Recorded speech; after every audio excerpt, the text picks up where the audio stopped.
Daihatsu, a name you've probably forgotten about.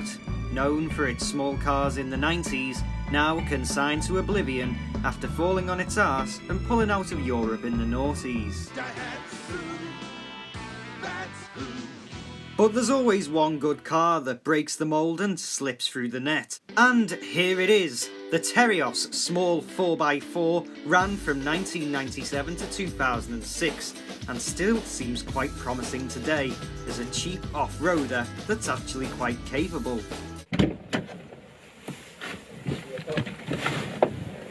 The Terios was many things to many people. For some, a car that had adequate off-roading skills for what it was. For others, a family car.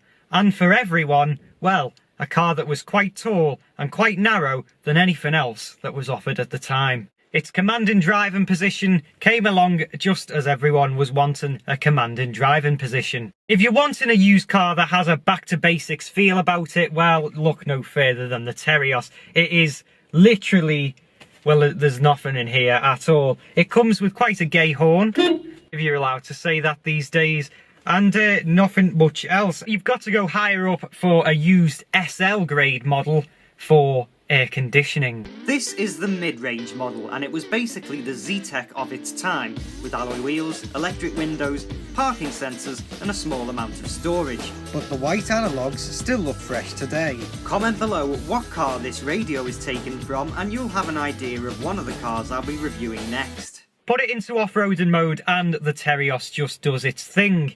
Don't push it too far because, well, it is only a small off-roader and wasn't built for big massive adventures and doesn't have quite a high ground clearance really. You may remember my friend Joel from the previous review of the Mercedes M-Class. Hello, very comfortable in the front, thanks Matty. The Terios belongs to his cousin and he sent me some footage of when they took it to its limits. 4 hours later. Go, go, go. Left, left, left. Bad place here, stuck this. Are we still? Oh, we're stuck now. But, Yeah, we are. There we are. Got the verse itself. Stuck it back. I'm not even messing. Get the weight out. Since the launch of the Terios, engines in small cars have come a long way. They're no longer burdened with the stereotype that they're all slow just because they're city cars. Basically what I'm trying to say is that although the 1.3 engine offered in the Terios sounds promising, by today's standards it really isn't quick off the mark. Unless you really push it. If you're thinking about buying a Mark 1 Terios used, then I would advise buy one after the year 2000, because that's when the Terios was blessed with Toyota's VVTi engine, that's variable valve transmission turbo diesel injection.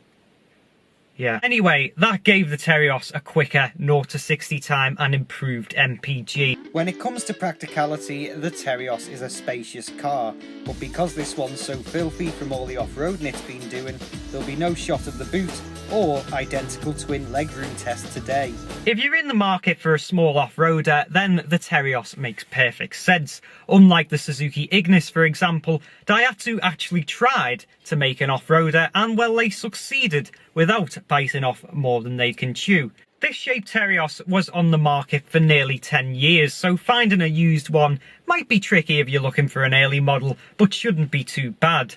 And despite impeccable reliability and cheap Japanese parts, something to bear in mind is that Daihatsu haven't operated in the UK since 2011, so sourcing parts might be difficult. I don't want this at all to come across as a biased review. Why would I? The producers wouldn't want that. But I absolutely love the Terios. It's back to basics motoring, it's brilliant off-road. What more could you want? If you're looking for a compact off-roader, then consider the Terios. For getting to the end of the video, here's another chance to see a picture of a Daihatsu Materia. Don't forget to like, comment and subscribe, and if you live in the Northwest and you'd like me to review your car, then find my details in the description box below.